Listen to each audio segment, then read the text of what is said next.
As the city looks at ways to create housing, we're learning more about a project just north of the downtown core that will see a large apartment building demolished to make way for new construction condos. Our Caryn Ceolin joins us now. Caryn, what can you tell us about the project at 25 St. Mary Street? Hey, Melissa. So just to start, dem-evictions refer to when residents of a building with 6 or more units are evicted because the building is being demolished, oftentimes for a future redevelopment. Now, the project underway here at 25 St. Mary Street is actually one of the largest in the city's history. It has more than 260 rental units that are set to be knocked down for a massive condo redevelopment. 2 twin towers soaring more than 50 stories high will replace the building here. Now, residents do have the right to return to their units at similar prices once redevelopment is complete, but during that construction phase, tenants will be temporarily displaced during what we know is a housing affordability crisis and into an incredibly competitive market. The latest census data shows that in the past 5 years alone, the GTA lost 27% of its private affordable rental apartments. And so I asked a policy expert, why would Toronto approve the demolishing of any rental stock when it's already rapidly depleting across the city?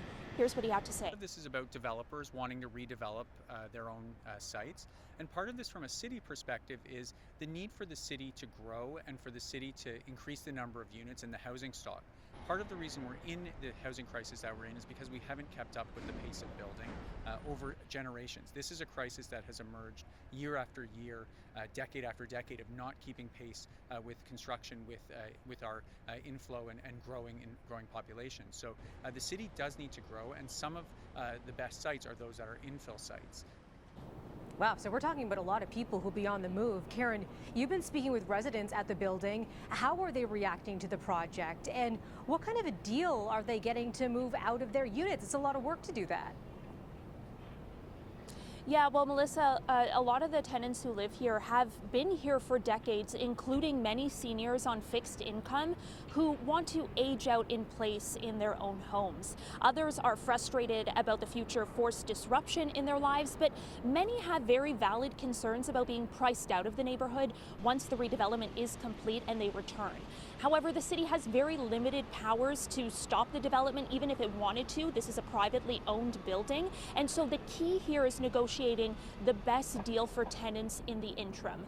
The deal that was negotiated for tenants here at 25 St. Mary Street is actually considered the gold standard across the city. It's one of the best tenants have ever gotten in the city's history. It was largely negotiated by the councillor for the area, Chris Moyes. It includes things like rent gap payments, moving allowances. There's also a realtor on site here that tenants have access to right now who can help them find a place to live when that construction phase does happen. Now, Councillor Moyes, he largely negotiated this deal with the developers. It's largely why the developers' application was approved at the City of Toronto, because it has very significant tenant protections built into it. Councillor Moyes tells me, however, had the city rejected that application, it would have likely meant an appeal at the tribunal level. It would have likely meant a loss and then put tenants at even greater risk of losing the current protections being offered. Have a listen to what he had to say. We've used the 25 St. Mary's model to support those at 88 Isabella. It's an ongoing issue across the city, right? I know that talking to my colleagues, they have some serious challenges as well. But again, even they're using the 25 St. Mary's situation going forward as a benchmark as to how to protect tenants across the city. Caryn, just how commonplace is this process in Toronto? Well, I'll leave you with the data from the city. Since 2017, 83 applications for such demolitions have been approved by the City of Toronto. So that's for more than 80 purpose-built rentals across the city. last year alone, in 2022, that represented the highest number of approvals at more than 20, representing more than 800 rental units.